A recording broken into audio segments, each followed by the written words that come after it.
Do some meal prep for later, and I have to say I'm rather disappointed in these chicken thighs that I bought frozen. Now, I didn't have much of a choice yesterday, but there's only 5 in here. It's what I have. It's what I'm going to have to make work for the week. I'm going to start making, I'm going to take a couple of these, and I want to do some shredded chicken with them. So I'm going to put them in my Instant Pot with some water. I also want some broth, and I'm going to cook them up for a while. Did my meal plan a little bit, and I decided to cook all of those chicken so-called thighs. So I have them in my Instant Pot. They were frozen, and I found that if I put them on pressure cook for 10 minutes, they will thaw nicely, and then I can finish adding my water and get them slow cooking for the day. So that's what I'm going to do. I'm going to make a ferment for dough.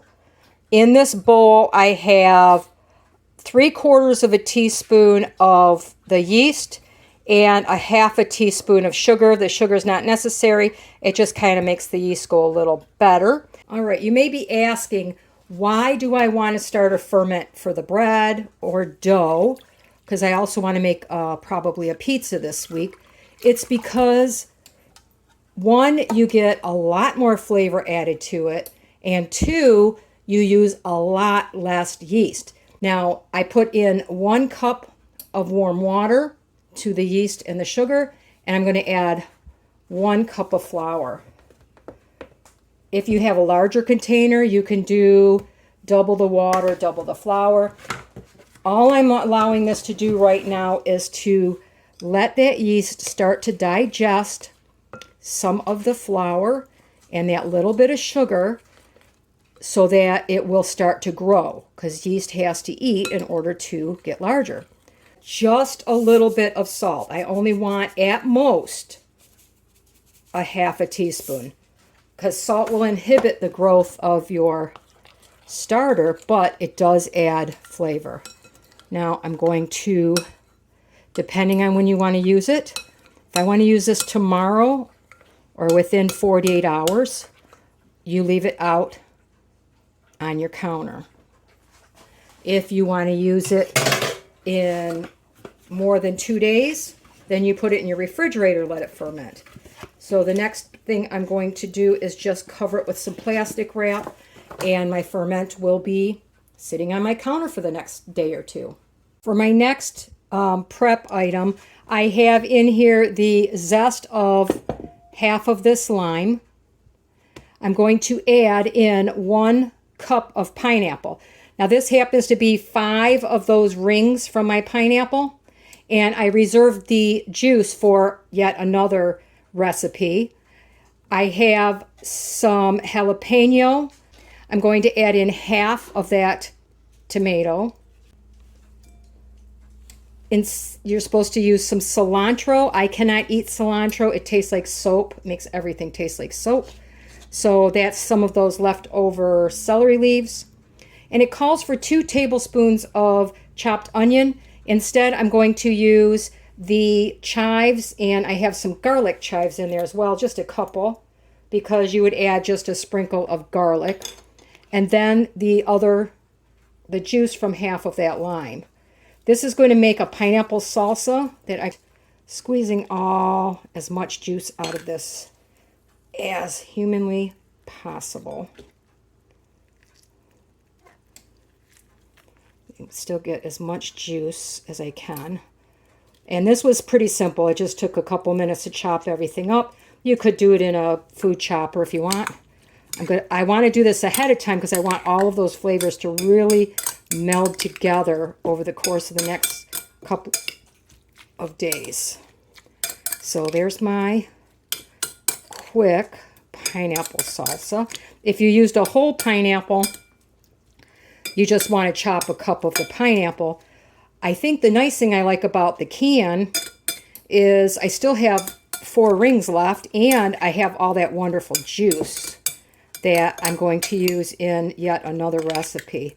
So every now and then I come by in the fridge and stir it up, and there's my pineapple salsa. another thing I want to prep up today is some sweet and sour sauce.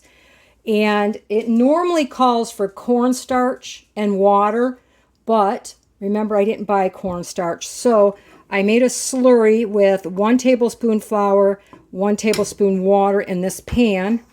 I'm going to turn that on. To that I'm adding, it's about 2/3 cup of pineapple juice. That's what came out of that can. And I want to stir this until, I want to get that flour sort of incorporated, dissolved, whatever you want to call it. This helps to make it thicker. You don't have to use it. It depends on what you're using it for. But it does help it thicken just a little bit. That's what the cornstarch would do too. All right. To that, I am going to add 5 tablespoons of brown sugar. Normally, you would add the same amount of rice wine vinegar. It's a very, very mild vinegar. It's less tart even than plain white vinegar. But remember, I only bought the apple cider. So I'm going to do 2. I'm going to cut this in half. After I taste it, I can always add more. I just don't want it overpowering taste of the cider vinegar. Now you also need, if you have it, again, if you don't, you don't. I have a huge bottle of soy sauce I bought at an Asian market for $1.30 something. I'm going to add, to start, 2 tablespoons. And then you normally add ketchup. Well, the only ketchup I have is this. You would normally want 3 tablespoons. Ketchup is definitely going on my list. It's a food we eat here all the time. I make sure this is still good. I don't know how old that is. Okay, I'm going to squeeze my ketchup in there. That's what gives it the color and a little bit of extra sweetness. But we have plenty of brown sugar.